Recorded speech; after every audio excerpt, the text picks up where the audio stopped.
السلام علیکم۔ Wisdom horizon میں خوش آمدید۔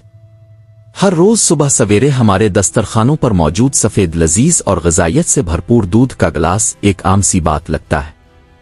انسان ہزاروں سالوں سے مویشیوں سے دودھ حاصل کر رہا ہے اور اسے اپنی خوراک کا ایک لازمی حصہ بناتا آیا ہے، لیکن کیا آپ نے کبھی اس گلاس کو ہاتھ میں پکڑ کر سیکنڈ کے 1000ویں حصے کے لیے یہ سوچا ہے کہ ایک گائے بھینس جو ہرا چارہ، خشک بھوسا اور مٹی سے اٹا ہوا گھاس کھاتی ہے، اس کے سیاہ بھورے جسم کے اندر ایسا کون سا کیمیکل پروسیس اور جادوئی کارخانہ کام کر رہا ہے جو اس بدبودار چارے کو ایک نہایت ہی خوشبودار سفید اور لذیذ مشروب میں تبدیل کر دیتا ہے؟ جدید اینیمل فزیالوجی اور بائیو کیمسٹری نے جب جانوروں کے اندرونی اعضاء، ان کے ہاضمے کے نظام اور خون کی گردش کا باریک بینی سے مطالعہ کیا تو سائنسدان دنگ رہ گئے کہ دودھ کی تیاری کائنات کے پیچیدہ ترین حیاتیاتی معجزات میں سے ایک ہے۔ مگر اس سے بھی زیادہ حیران کن بات یہ ہے کہ میڈیکل سائنس اور اناٹومی کی اس گہری حقیقت کو، جس کا پتہ 20ویں صدی میں مائکروسکوپک ریسرچ سے چلا، آج سے 1400 سال پہلے قرن مجید نے صرف ایک لائن میں اس قدر درستی کے ساتھ بیان کر دیا تھا کہ جدید سائنس کے پاس اس کے آگے سر جھکانے کے سوا کوئی چارہ نہیں رہا۔ آج کی اس تفصیلی دستاویزی فلم میں ہم جانوروں کے جسم میں دودھ بننے کے مکمل حیاتیاتی اور کیمیکل پروسیس کا سائنسی اور قرآنی جائزہ لیں گے۔ جدید اینیمل فزیالوجی ہمیں بتاتی ہے کہ دودھ بننے کا عمل جانور کے تھنوں سے نہیں بلکہ اس کے منہ اور معدے سے شروع ہوتا ہے۔ جب ایک گائے چارہ کھاتی ہے تو وہ چارہ اس کے معدے کے ایک انتہائی پیچیدہ نظام میں جاتا ہے جو 4 حصوں پر مشتمل ہوتا ہے۔ یہاں سب سے پہلا مرحلہ ہاضمے کا ہے، جہاں کھایا گیا چارہ مختلف خامروں، انزیمز اور اربوں مائکروبس، بیکٹیریا کی مدد سے ٹوٹ پھوٹ کا شکار ہوتا ہے۔ اس کیمیکل پروسیس کے دوران جانور کا جسم چارے کو باریک ذرات میں تقسیم کرتا ہے، جس کے نتیجے میں فضلہ گوبر، فیسیز الگ ہو جاتا ہے اور خوراک کے اندر چھپے ہوئے مفید غذائی اجزاء جیسے امینو ایسڈز، فیٹی ایسڈز اور گلوکوز مائع شکل میں الگ ہو جاتے ہیں۔ اب یہاں سے اس عمل کا دوسرا اور سب سے اہم ترین مرحلہ شروع ہوتا ہے۔ یہ ہضم شدہ غذائی اجزاء جانور کی آنتوں کی دیواروں کے ذریعے جذب ہو کر براہ راست اس کے خون کے نظام، بلڈ سٹریم میں شامل ہو جاتے ہیں۔ یعنی وہ چارہ جو کچھ دیر پہلے تک ایک مادی شکل میں تھا، اب وہ خون کا حصہ بن کر جانور کی رگوں میں دوڑ رہا ہوتا ہے۔ تیسرا مرحلہ تب آتا ہے جب یہ غذائی اجزاء سے بھرپور خون جانور کے تھنوں میں موجود غدود، جسے میمری گلینڈز کہا جاتا ہے، کی طرف فلو کرتا ہے۔ سائنسدانوں کے مطابق صرف 1 لیٹر دودھ بنانے کے لیے جانور کے تھنوں کے غدود سے تقریباً 400 سے 500 لیٹر خون کو گزرنا پڑتا ہے۔ ان میمری گلینڈز کے اندر چھوٹے چھوٹے خردبینی خلیات ہوتے ہیں جنہیں ایلویلائی کہا جاتا ہے۔ یہ خلیات ایک فلٹر کیمیکل فیکٹری کی طرح کام کرتے ہیں۔ یہ رگوں سے گزرنے والے سرخ خون میں سے پروٹین، چربی، وٹامنز اور کیلشیم کو چن کر اپنے اندر جذب کر لیتے ہیں اور پھر ان اجزاء کو ایک بالکل نئے کیمیکل کمپاؤنڈ یعنی دودھ ملک میں تبدیل کر دیتے ہیں۔ یہاں غور طلب سائنسی نقطہ یہ ہے کہ دودھ کا اپنا کوئی آزاد وجود نہیں ہوتا جب تک کہ خون اور فضلے کا نظام اپنا کام مکمل نہ کر لے۔ دودھ اس وقت بنتا ہے جب فضلہ الگ ہو رہا ہو اور خون غذائیت لے کر دوڑ رہا ہو، یعنی دودھ ان دونوں سسٹمز کے ملاپ اور ان کے درمیان سے جنم لیتا ہے۔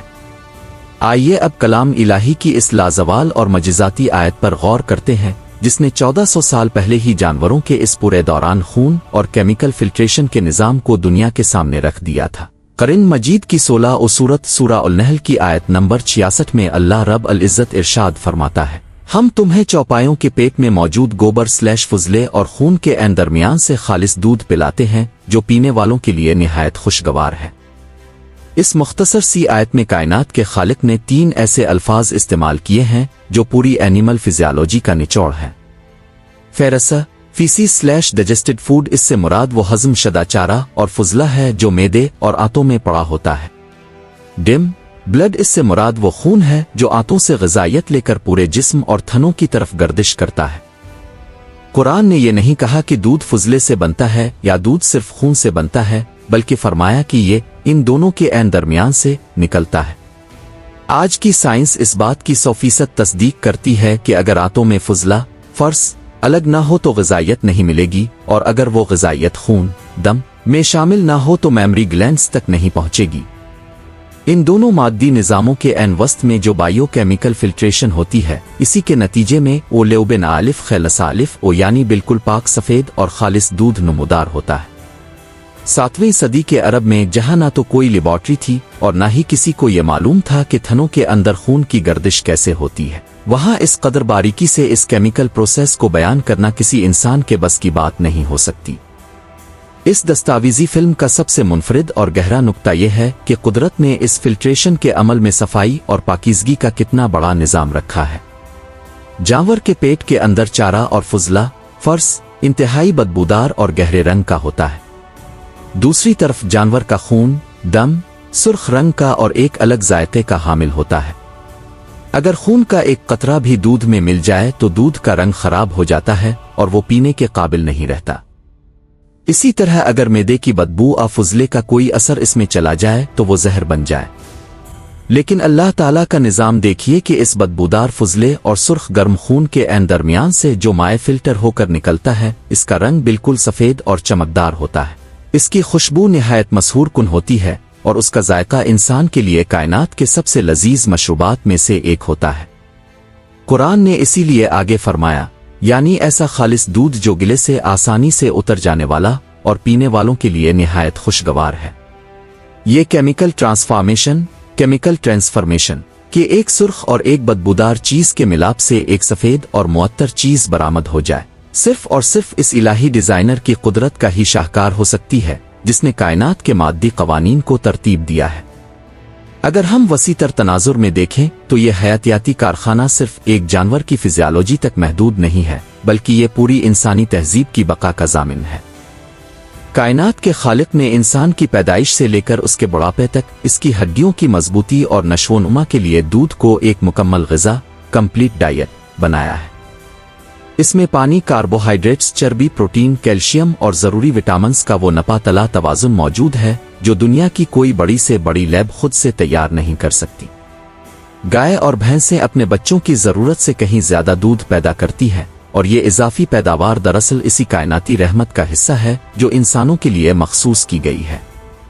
زمین پر گھاس کا اگنا، چوپایوں کا اسے کھانا، ان کے اندر خون اور فضلے کا الگ ہونا اور پھر اس کے نتیجے میں دودھ کا ابلنا، یہ ایک ایسی لائف سائیکل ہے جو یہ ثابت کرتی ہے کہ اس کائنات کا ذرہ ذرہ انسان کی خدمت کے لیے ایک خاص مقصد کے تحت کام کر رہا ہے۔ دوستو، دودھ کی حیاتیاتی تیاری کی یہ کہانی اور سورہ النحل کی یہ آیت ہمیں اس حقیقت کی طرف لے جاتی ہے کہ سائنس جتنا بھی آگے بڑھ جائے، وہ دراصل قرآن کے بیان کردہ سچائیوں کی محرن تصدیق ہی ثبت کرتی ہے۔ وہ ذات جو ایک گائے کے پیٹ میں خون اور گوبر کے اندھیروں کے درمیان سے سفید اور پاکیزہ دودھ کی نہریں بہا سکتی ہے، وہ انسان کی زندگی کے تمام اندھیروں کو بھی دور کرنے پر قادر ہے۔ قرآن صرف ایک مذہبی کتاب نہیں بلکہ یہ کائنات کی فیکٹری کو چلانے والے مالک کا اپنا مینول ہے جس کا ایک ایک لفظ اٹل ہے۔ اگر آپ کو دودھ کی اس بائیو کیمیکل فیکٹری اور قرآنی معجزے پر مبنی یہ خصوصی دستاویزی فلم پسند آئی ہے تو ویڈیو کو لائک کریں، اپنے دوستوں کے ساتھ شیئر کریں تاکہ ہر انسان اپنے دودھ کے گلاس کو ایک نئی فکری نظر سے دیکھ سکے۔ وزڈم ہرائزن کو سبسکرائب کرنا نہ بھولیں اور کمنٹس میں سبحان اللہ او لکھ کر قدرت کے اس مادی شاہکار کی تعریف ضرور کریں۔ ملتے ہیں اگلی ایک اور سنسنی خیز اور علمی ویڈیو میں، تب تک کے لیے اللہ حافظ۔